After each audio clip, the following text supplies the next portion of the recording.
დღეს ჩვენ წარმოგიდგენთ ზოგადი განათლების სისტემის რეფორმის კონცეფციას, რომელიც არის უმნიშვნელოვანესი სულ ახლახანს პრემიერ-მინისტრის ინიციატივით მომზადდა და დაინიცირდა უმაღლესი განათლების რეფორმის კონცეფცია, რომელიც გუშინ მთავრობის მიერ იქნა დამტკიცებული და რა თქმა უნდა უმაღლესი განათლების რეფორმა შეუძლებელია განხილული იქნეს თუ არ არის ის ბმაში სასკოლო რეფორმასთან.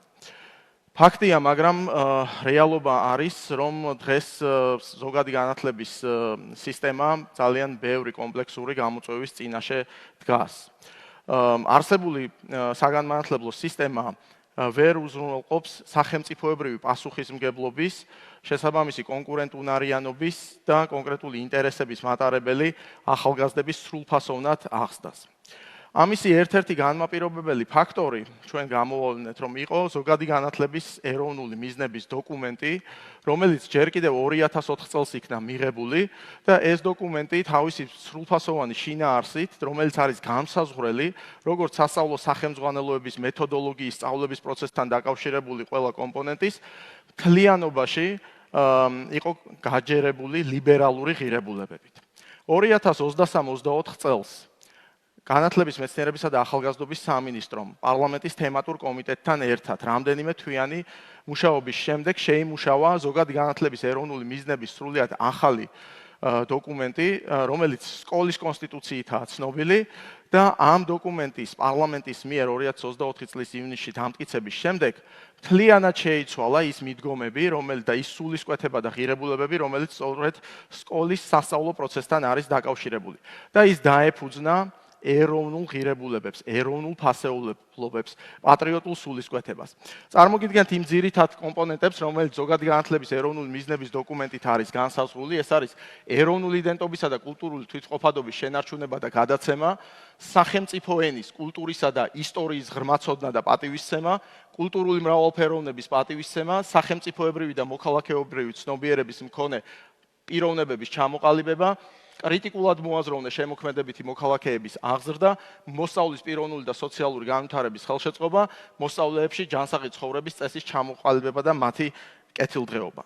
სწორედ ამ პრინციპებზე დაფუძნებით ჩვენ ავაგეთ, შევისწავლეთ არსებული სისტემა და გამოვავლინეთ ის მანკიერი მხარეები და ის გამოწვევები, რომლის წინაშე დღეს ზოგადი განათლების სისტემა დგას და პარალელურ რეჟიმში დავსახეთ კონკრეტული ამოცანები თუ როგორ უნდა მოხდეს ამ სისტემის შემდგომში რეფორმირება.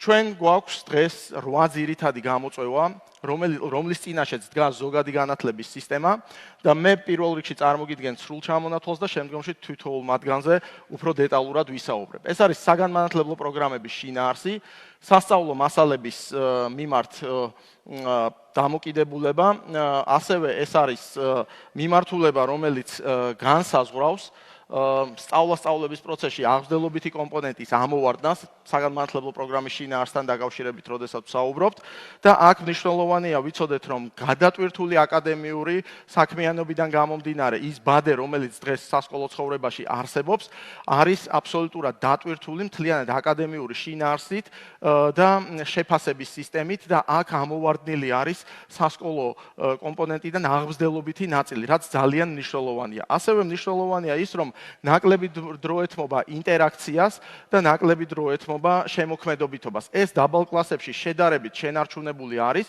მაგრამ როდესაც ჩვენ ვსაუბრობთ ზედა კლასების კომპონენტზე, იქ ჩვენ გვაქვს აბსოლუტური ცდომილება. ცდომილება იმ პროგრამებს შორის, რომელიც არის წარმოდგენილი სასკოლო ცხოვრებაში, იმ პროგრამულ ნაწილთან, ნაწილობრივ, რომელიც ეროვნული გამოცდების, ესე ვთქვათ, კონტექსტში არის წარმოდგენილი.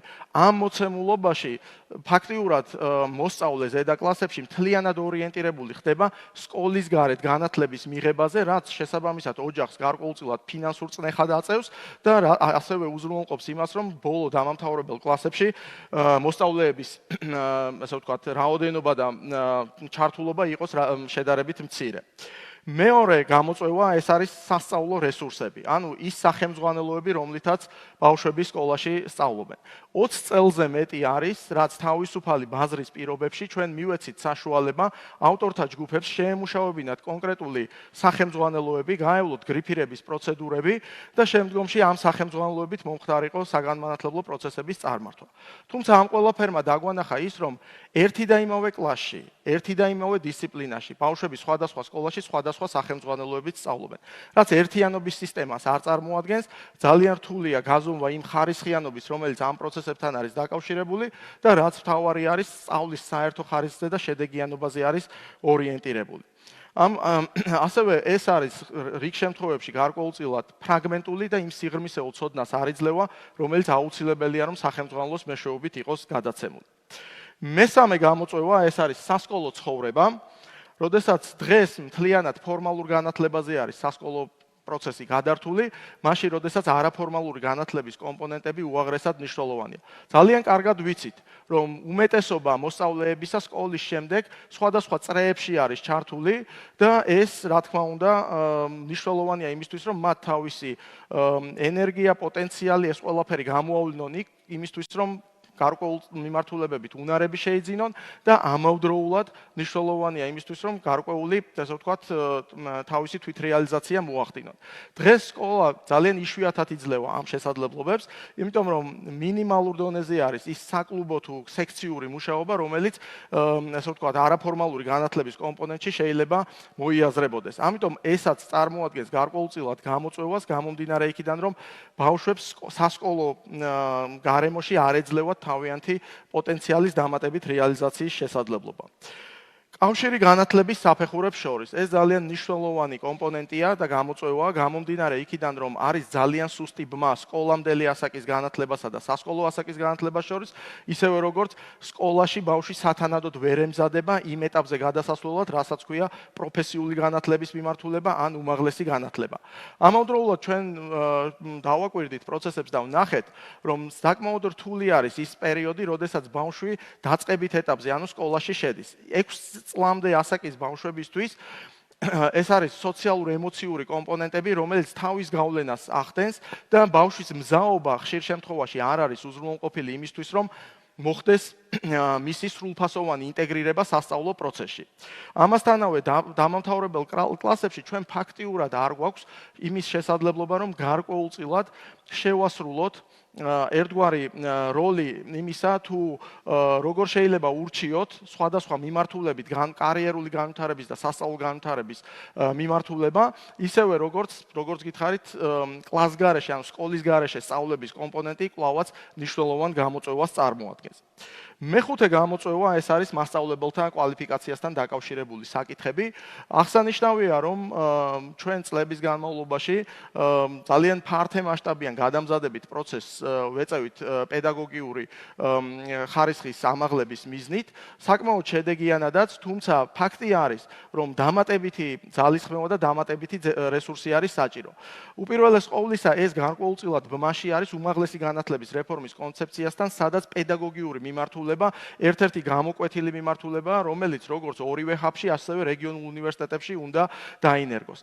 ამასთანავე მნიშვნელოვანია ის გარემოება, რომ რიგ დისციპლინებში ჩვენ გვაქვს სიჭარბე კონკრეტული პედაგოგების და გვაქვს დისციპლინები, როგორიც არის მაგალითად ბიოლოგია, ქიმია, ფიზიკა, რიგ შემთხვევებში მათემატიკაც, სადაც პედაგოგების ნაკლებობა გვაქვს, როგორც საგნობრივ კონტექსტში, ასევე გეოგრაფიული არეალის თვალსაზრისით. მეექვსე გამოწვევა ეს არის სასწავლო გარემო. მიუხედავად იმისა, რომ ბოლო რამდენიმე წლის განმავლობაში პრემიერ-მინისტრის ინიციატივით მიმდინარეობს მთელი ქვეყნის მასშტაბით აღმშენებლობითი და სარეაბილიტაციო პროცესები, რომლითაც რამდენიმე ასეული სკოლა სრულიად ახალი აშენდა, რეაბილიტირდა, მაინც რჩება გამოწვევად სასკოლო ინფრასტრუქტურა და ამასთანავე სასკოლო ინფრასტრუქტურასთან ერთად ისეთი ობიექტები, როგორიც არის სპორტულ-გამაჯანსაღებელი ობიექტები, ასევე კვების ობიექტები სკოლებში და სხვა მიმართულებები, რომელიც არსებითად რომლითაც ხელს უწყობს სასწავლო გარემოს სრულფასოვნებას. ამასთანავე კვლავაც გამოწვევად რჩება უსაფრთხო სკოლის კონცეფციიდან გამომდინარე ბულინგთან დაკავშირებული საკითხები, რომელიც ნებისმიერი მსოფლიოს ქვეყნისთვის დამახასიათებელი არის და ამ კუთხით დამატებითი ზომებია მისაღები, ისევე როგორც მნიშვნელოვანი არის მანდატური სამსახურის, ფსიქოლოგებისა და სოციალური მუშაკების საქმიანობით სკოლების არეალის დაფარვა და შესაბამისი სერვისების კიდევ უფრო ფართე მასშტაბით უზრუნველყოფა. მეშვიდე გამოწვევა ეს არის სასწავლო პროცესის ინკლუზიურობა. დღეს მთავარი გამოწვევა არის ის, რომ არ ყავს საკმარისი რაოდენობის სპეციალისტები და ამ სპეციალისტებთან მიმართებაში არის გარკვეულწილად როგორც რაოდენობრივი, რიგ შემთხვევებში თვისობრივი ხასიათის გამოწვევები, რაც საჭიროებს დამატებით ჩართულობას, დამატებით გადამზადებას მათი, თუმცა ჩვენი ხედვა არის ის, რომ მასწავლებლები, ყველა მასწავლებელი, ვინც კი სასკოლო ცხოვრებაში არის ჩართული, უნდა ფლობდეს ყველა იმ უნარჩვევას, რაც დაკავშირებულია ინკლუზიურობის პროცესის განხორციელებასთან. და ბოლო მერვე გამოწვევა მართვისა და დაფინანსების სისტემა, სკოლების მენეჯმენტი, გამართული მართვა ძალიან მნიშვნელოვანია და ამ პროცესებში საგანმანათლებლო რესურს ცენტრებს აქვს ძალიან დიდი და მნიშვნელოვანი როლი. დღეს საგანმანათლებლო რესურს ცენტრები არ არიან სრულფასოვნად აღჭურვილი იმ ფუნქციებით, რომლითაც მათ შეუძლიათ მენტორული, გარკვეულწილად ესე ვთქვათ, ჩართულობითი პროცესი იმ დონეზე განახორციელონ, რომ მართვის პროცესების განმართვაში უფრო მეტი მონაწილეობა მიიღონ. ამიტომ ეს გამოწვევად რჩება, ხოლო რაც შეეხება დაფინანსების კომპონენტს, მოგეხსენებათ, რომ დღეს ჩვენ გვაქვს ვაუჩერული დაფინანსება, რაც მაქსიმალურად სამართლიანობის კომპონენტს შეადგენს, თუმცა არის რიგი საჭიროებები კონკრეტულ სკოლებთან მიმართებაში დამატებითი სივრცეების განვითარების, ისევე როგორც არაფორმალური განათლების ან სხვა მიმართულებით, რაც იძლევა იმის საჭიროებას, რომ გარკვეულწილად ეს მოდელი გაუმჯობესდეს და ვფიქრობთ, რომ ამ მოდელის გაუმჯობესებაც ასევე ერთ-ერთი აუცილებელი საჭიროება არის. ეს არის ის 8 გამოწვევა, რომელიც განათლების მეცნიერებისა და ახალგაზრდობის სამინისტროს მიერ იდენტიფიცირებულ იქნა რამდენიმე თვიანი მუშაობის შედეგად და ამის საფუძველზე ჩვენ მოვამზადეთ კონკრეტული ამოცანები, ნაბიჯები, რომელიც არის ხედვა იმისა, თუ როგორ უნდა მოხდეს ამ პროცესების გადაჭრა. პირველი ნაბიჯი ეს არის ფუნდამენტური და ღირებულებით ცოდნაზე დამყარებული სასწავლო შინაარსი. რას გულისხმობს ეს? უპირველეს ყოვლისა, ჩვენი მთავარი მიზანი და აქცენტირება არის ზოგადი განათლების ეროვნული მიზნების დოკუმენტი. ეს დოკუმენტი არის თავიდან ბოლომდე ეროვნულ ფასეულობებზე და ღირებულებებზე ორიენტირებული საკუთარი ქვეყნის, ჩვენი ქვეყნის ტრადიციების, კულტურის, ისტორიის დაფასებაზე. სწორედ ამაზე იქნება მთელი სასწავლო პროცესი ორიენტირებული, მოხდება ამ კომპონენტის ფარგლებში ფუნდამენტური საგნების, ისეთი როგორიც არის ქართული ენა და ლიტერატურა, ისტორია, გეოგრაფია, გაძლიერება და განსაკუთრებული ყურადღება დაეთმობა სახელმწიფოების ცოდნას, სახელმწიფო ენის შესწავლას, რამე თუ ეს არის ჩვენი თვითმყოფადობის და ჩვენი ეროვნულობის მახასიათებელი. ამავდროულად არანაკლები და ძალიან მნიშვნელოვანი ყურადღება დაეთმობა ისეთ მიმართულებებს, რომელიც STEM მიმართულებაში არის გაერთიანებული და ზუსტი და საბუნებისმეტყველო საგნებს წარმოადგენს. სასკოლო საფეხურები განისაზღვრება შემდეგნაირად. დაწყებითი იქნება პირველი მე-6 კლასი, საბაზო იქნება მე-7, მე-9 და საშუალო საფეხური იქნება მე-10, მე-11 კლასები. თქვენ იცით, რაოდენ სპეკულაციური განცხადებები გააკეთეს რიგმა პირებმა, მას შემდეგ, რაც პრემიერმა უმაღლესი განათლების რეფორმის კონცეფციის პრეზენტაციის დროს სავარაუდო კომპონენტად წარმოადგინა 11 კლასიან სასწავლო პროცესზე გადასვლა და ყოველგვარი არგუმენტაციის და სიმყარის გარეშე არაერთი ოპონენტისგან მოვისმინეთ 12 კლასიან სწავლების შენარჩუნების აუცილებლობაზე. თუმცა ის არგუმენტები საკმაოდ სუსტი და არადამაჯერებელი იყო. რეალობა არის შემდეგი. განათლების მეცნიერებისა და ახალგაზრდობის სამინისტრო სრულ პასუხისმგებლობას იღებს იმაზე, რომ 11 წლიანი სწავლება იქნება საკმარისი იმისთვის, რომ ჩვენ სრულფასოვანი ზოგადი განათლება მივცეთ ახალგაზრდებს. ამავდროულად ჩვენ ნებაყოფლობით კომპონენტს დავტოვებთ, რომლითაც ყოველი წლის მარტში გავხსნით სარეგისტრაციო ბადეს, სადაც ნებისმიერ დაინტერესებულ პირს შეიძლება დარეგისტრირდეს, თუ მას ექნება სურვილი, რომ მე-12 კლასშიც ისწავლოს და შესაბამისად მე-12 კლასი მათთვის სპეციალურად გაიხსნება შემდეგ სასწავლო წელს და ამით მათ ინტერესებსაც დავაკმაყოფილებთ. აქვე ჩვენთვის მნიშვნელოვანია, რომ ყველა ის პედაგოგი, რომელსაც საბაზო საფეხურზე მე-10 კლასის აღარ არსებობა და საშუალო საფეხურზე მე-12 კლასის არარსებობა შეეხება, ჩართული იქნება სპეციალურ სასწავლო პროცესებში იმისთვის, რომ ყველა მათგანს დაუკომპენსირდეს ის ხელფასი, რომელსაც ისინი დღეს იღებენ და არც ერთი პედაგოგი სახელფასო ბადესთან მიმართებაში, სახელფასო უზრუნველყოფასთან მიმართებაში არ დაზიანდება. მნიშვნელოვანია ის, რომ ჩვენ მე-11 კლასი, დამამთავრებელი კლასი გავხადოთ პროფილური. ასახავს იმ მიზანს, რაც უკავშირდება პირველ რიგში, რომ მოსწავლეები დავაბრუნოთ სკოლაში, სკოლის პრესტიჟი და ავტორიტეტი გავზარდოთ და ოჯახებს მოვაშოროთ ის წნეხი, რაც ფინანსურ საკითხებთან არის დაკავშირებული მოსწავლეების მომზადების კუთხით უმაღლესის ეროვნული გამოცდების კომპონენტთან მიმართებაში. ამ კუთხით ჩვენ შემოგვაქვს მე-11 კლასში ეგრეთ წოდებული რეპეტიტორიუმი, როდესაც ბავშვებს ექნებათ შესაძლებლობა, რომ ისწავლონ მხოლოდ იმ საგნებში, რაც უნდა ჩააბარონ ეროვნულ გამოცდებზე და ეს იქნება ინტენსიური ერთწლიანი სასწავლო პროგრამა, რომელიც საშუალებას მისცემს თითოეულ მოსწავლეს, რომ მაქსიმალურად ჩაერთოს და მათ აღარ უნდა დასჭირდეთ დამატებით სკოლის გარეთ სასწავლო პროცესებში ჩართვა, იმიტომ რომ მთელი სასწავლო პროცესი ორიენტირებული იქნება სწორედ იმ საგნებზე და იმ მასალაზე, რომელიც ეროვნული გამოცდების პროგრამასთან იქნება ყველაზე ახლოს დაკავშირებული. მეორე ნაბიჯი, ეს არის სისტემური და განახლებადი რესურსები. ჩვენ 2-3 წლის განმავლობაში ყველა სახელმძღვანელოს შევცვლით სკოლაში. დაიწერება სრულიად ახალი სახელმძღვანელოები. ამისთვის სამინისტრომ გასული 6 თვის განმავლობაში შერჩევითობის პროცედურების გავლით შეარჩია ექსპერტთა ჯგუფები სხვადასხვა დისციპლინის მიხედვით და სამინისტრო აიღებს პასუხისმგებლობას დაწეროს სახელმძღვანელოები და ეს სახელმძღვანელოები დაინერგოს შემდეგი სტანდარტით. ერთი სახელმძღვანელო ყველა სკოლაში ერთი და იმავე დისციპლინაში. აღარ იქნება სხვადასხვა სახელმძღვანელოები და ყველა სკოლაში იქნება ერთიანი მიდგომა, ერთიანი სტანდარტი, ერთიანი ხარისხი, რაც მოგცემს საშუალებას, რომ ერთიანი, ესე ვთქვათ, ცნობადობა, ერთიანი ხარისხის უზრუნველყოფა, ერთიანი პროცესისადმი ხელმისაწვდომობა და რაც მთავარია, გაზომვადობა იქნება უზრუნველყოფილი.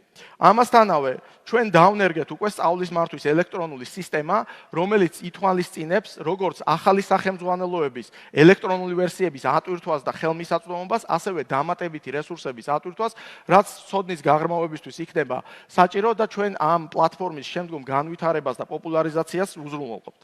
მესამე ნაბიჯი, ეს არის მრავალფეროვანი სასკოლო კულტურა. როგორც გითხარით, არაფორმალურ განათლებას უნდა მივცეთ უფრო მეტი დატვირთვა. ამ ეტაპზე მე მინდა ძალიან დიდი მადლიერებით ვთქვა, რომ წელს დაწყებული პროექტი საქართველოს საპატრიარქოსთან, რომელიც ღირებულებით განათლებას ეხება, უდიდესი პოპულარობით სარგებლობს იმ სკოლებში, 50-ზე მეტ სკოლაში, სადაც ჩვენ ეს შევიტანეთ და ვაპირებთ ამ მიმართულების გაფართოვებას, სადაც ბავშვებს ასწავლიან სამშობლოს სიყვარულს, ცხოვრებისეულ ფასეულობებს, მეგობრობას და იმ ღირებულებებს, რომელთაც ჩვენ ბავშვები უნდა აღზარდოთ.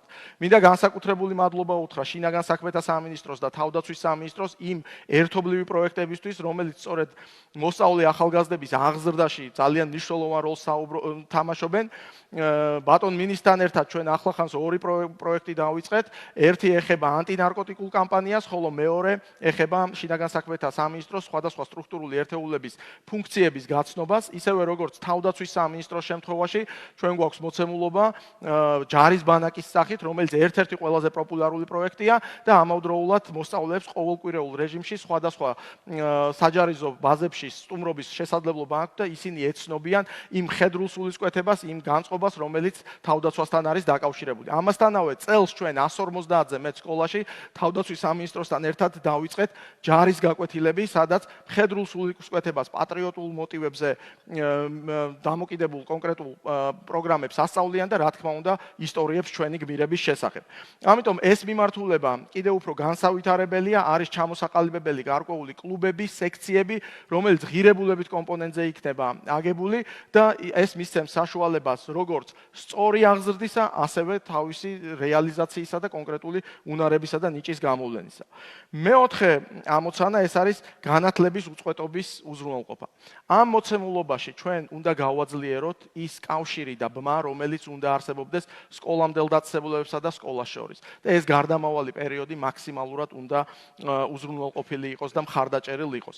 სწორედ ამ მიზნით ჩვენ როდესაც შევისწავლეთ არსებული მდგომარეობა, რეალურად თქვი კიდევაც და კიდევ ერთხელ გავიმეორებ, გამოვლინდა რომ 6 წლამდე ასაკის ბავშვებს, რომლებიც სკოლაში შედიან დღეს არსებული კანონმდებლობით, უჭირთ ის სოციალურ ემოციური ფონიდან გამომდინარე, მზაობიდან გამომდინარე, სასწავლო პროცესში სრული ინტეგრირება. ამიტომ ჩვენ გამომდინარე ამ მიზნებიდან და იმ კომპონენტიდან, რომ 11 წლიან სასწავლო პროცესზე გადავდივართ, მივიღეთ გადაწყვეტილება, რომ შემდეგი წლიდან ყოველ მომდევნო წელს სკოლაში შესვლის შესაძლებლობა შეიძლება მხოლოდ იმ ბავშვებს, რომელსაც ყოველი წლის 15 სექტემბრის ჩათვლით შეუსრულდება 6 წელი.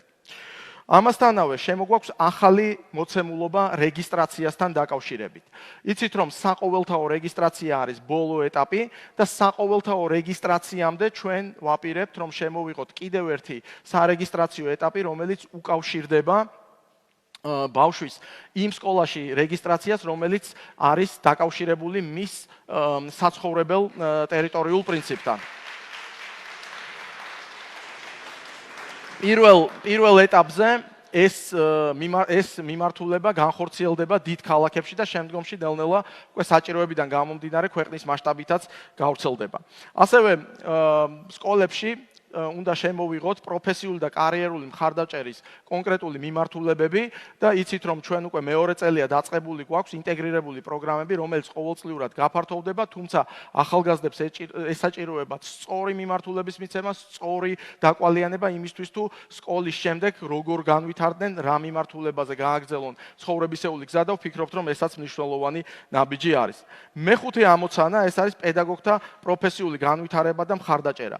პედაგოგიკა გადაიქცევა უმაღლესი აკადემიური დონის მიმართულებად. თუმცა, რა თქმა უნდა, მასწავლებელთა პროფესიული განვითარების ეროვნულ ცენტრს ექნება თავისი მნიშვნელოვანი დატვირთვა და ჩართულობა ამ პროცესებში და გააგრძელებს პროფესიული უნარების განვითარებაზე ძალიან აქტიურ ზრუნვას. ამასთანავე, ჩვენი მნიშვნელოვანი კომპონენტი არის, რომ შევისწავლოთ დეტალურად, როგორც გეოგრაფიულ, ისევე საგნობრივ ჭრილში სად გვაქვს დეფიციტი და შესაბამისად ამ მიმართულების კონტექსტში მოვიზიდოთ მასწავლებლები, გადავამზადოთ და შესაბამისი სკოლები უზრუნველყოთ ამ პედაგოგებით. 2026 წლის იანვარში დამტკიცდება მასწავლებელთა კარიერული წინსვლის ახალი სქემა. ამ სქემის განვითარება, ამ სქემის განხილვა დაახლოებით 1 თვის განმავლობაში საქართველოს ყველა რეგიონში და დიდ ქალაქში განხორციელდა, თუმცა ჩვენ კიდევ დეკემბრის ბოლომდე ვაპირებთ, რომ ეს საკითხი უფრო დეტალურად თქვენთან ერთად განვიხილოთ და მხოლოდ ამის შემდეგ დავამტკიცოთ, რომელიც საშუალებას მისცემს თვითონ მასწავლებელს, რომ თვითრეალიზაცია მოახდინოს არა მარტო ლოკალურად სკოლის დონეზე, არამედ რაიონულ, მუნიციპალურ და ეროვნულ დონეზეც. ამასთანავე ჩვენ რა თქმა უნდა გავაგრძელებთ შრომის ანაზღაურების მზარდ კომპონენტზე ზრუნვას, რომელიც მნიშვნელოვანი არის ამ კონცეფციაში. მეექვსე ამოცანა ეს არის თანამედროვე სასწავლო გარემო. მოგეხსენებათ, რომ 1 სექტემბრიდან სასკოლო ინფრასტრუქტურის მშენებლობა და სრული რეაბილიტაცია ინფრასტრუქტურის სამინისტროს კომპეტენციაში გადავიდა და ჩვენ გვაქვს ყოველდღიური კოორდინაცია და თანამშრომლობა, რისთვისაც მინდა მადლობა უთხრა სამინისტროს ხელმძღვანელობას. გამომდინარე იქიდან, რომ ჩვენ ვიგეგმებით თუ ყოველწლიურ ჭრილში რომელი სკოლების მყისიერად რეაბილიტაცია და მშენებლობა მოხდეს. რა თქმა უნდა, ამ რეაბილიტაციის პროცესში გათვალისწინებული იქნება სპორტული ინფრასტრუქტურაც და რა თქმა უნდა ჩვენ აქცენტირებული ვართ, რომ კვების ობიექტები იყოს ყველა სკოლაში და შესაბამისი ფართები იყოს უზრუნველყოფილი იმისთვის, რომ იქ კვების ობიექტები გაიხსნას. ამასთანავე, ჩვენ ახლახანს დავამტკიცეთ სკოლის ლაბორატორიული სტანდარტი, რომლის საფუძველზეც 2026 წლიდან დაწყებული 2027 წლის ბოლომდე ყველა საგანმანათლებლო სკოლას, საჯარო სკოლას ჩვენ მივაწვდით შესაბამის აღჭურვილობას იმისთვის, რომ ფიზიკის, მათემატიკის და ქიმიის სასწავლო პროცესები სრულად გამართულად და შესაბამისი კომპონენტების გამოყენებით წარიმართოს. ასევე ჩვენ მნიშვნელოვნად მიგვაჩნია, რომ სასწავლო გარემოზე ორიენტაციისთვის და სრული ჩართულობისთვის მნიშვნელოვანი არის, რომ სასკოლო პროცესში აუგზავნოთ მობილური ტელეფონების გამოყენება.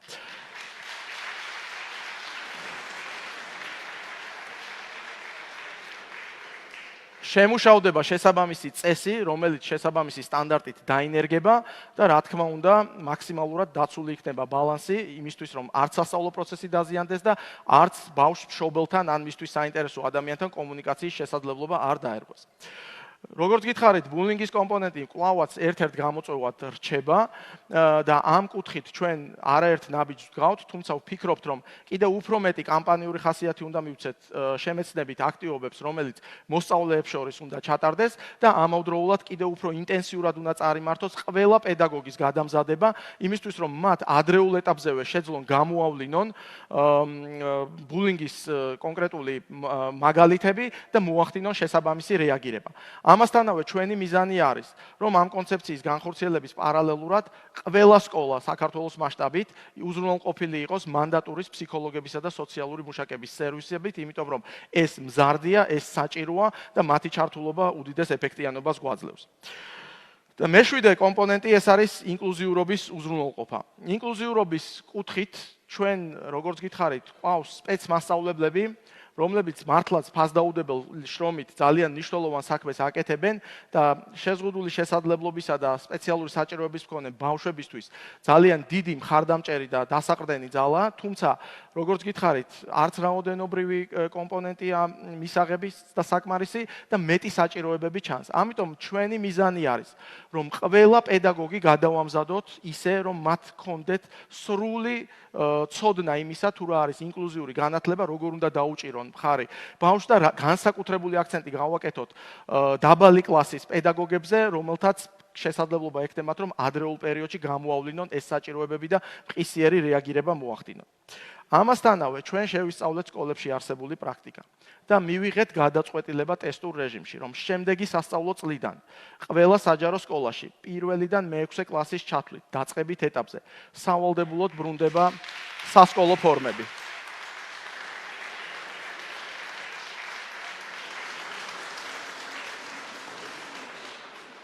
ამასთანავე ჩვენ რა თქმა უნდა ვითვალისწინებთ სოციალურად დაუცველ ოჯახებს და ყველა ის ოჯახი, რომელიც ჯანდაცვის სამინისტროს მიერ შეფასებული არის 60,000 ქულიდან უფრო ნაკლებით, სახელმწიფოს მხრიდან შესაბამის მხარდაჭერას მიიღებს ფორმებთან დაკავშირებით.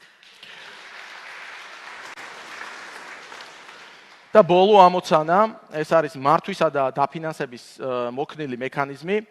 მართვის პროცესში საგანმანათლებლო რესურს ცენტრების ჩართულობა და მეტი ხარისხით მონაწილეობა არის არსებითად მნიშვნელოვანი კომპონენტი. მათი მხრიდან მენტორული თუ სხვა კუთხით პროფესიული ხელშეწყობა, რა თქმა უნდა, გააძლიერებს სკოლების საქმიანობას და გამართულ მენეჯმენტს. ამასთანავე, ჩვენი ახალი ინიციატივა და მიზანი არის, რომ მშობელი კიდევ უფრო აქტიურად იყოს ჩართული სასკოლო ცხოვრებაში და გადაწყვეტილებების მიღებაში. ამიტომ 2026 წლის იანვრიდან სამინისტროს ხელმძღვანელობა მე პირადად გეგმავთ, რომ ინტენსიურად საქართველოს ქალაქებსა და მუნიციპალიტეტებში შევხვდეთ მშობლებს, ღიად გამჭვირვალედ ვისაუბროთ იმ გამოწვევების შესახებ, რომელსაც მშობლები აყენებენ და მივიღოთ კონკრეტული რეაგირებები იმ საკითხებთან დაკავშირებით, რომელიც სასწავლო პროცესისთვის იქნება აუცილებელი და გამაჯანსაღებელი. და რაც შეეხება დაფინანსების თემას, რა თქმა უნდა, ვაუჩერული კომპონენტი აბსოლუტურად შენარჩუნებული იქნება, თუმცა ჩვენ ვიფიქრებთ სხვადასხვა მოდელების განვითარებაზე, რომელიც იმ საჭიროებების აღმოფხვრას შეუწყობს ხელს, რომელიც აუცილებელია იმისთვის, რომ სრულფასოვანი მხარდაჭერა იყოს სკოლების საჭიროებებზე, რათა მათ თავის თავზე დაკისრებული ეს მნიშვნელოვანი ფუნქცია სრულფასოვნად შეასრულონ. ამ ნაბიჯების გადადგმა არსებითად შეცვლის სწავლასწავლების პროცესს, მას უფრო ეფექტიანსა და შედეგზე ორიენტირებულს გახდის. და ეს შედეგი არის რა? ჩვენი ქვეყნის წინსვლა, ჩვენი საზოგადოების მომავალი, მისი გაძლიერება და განვითარება და იმ ეროვნული სულისკვეთებით ჩვენი შვილების აღზრდა, რომელიც ჩვენი ქვეყნისთვის ტრადიციულად ყოველთვის დამახასიათებელი იყო.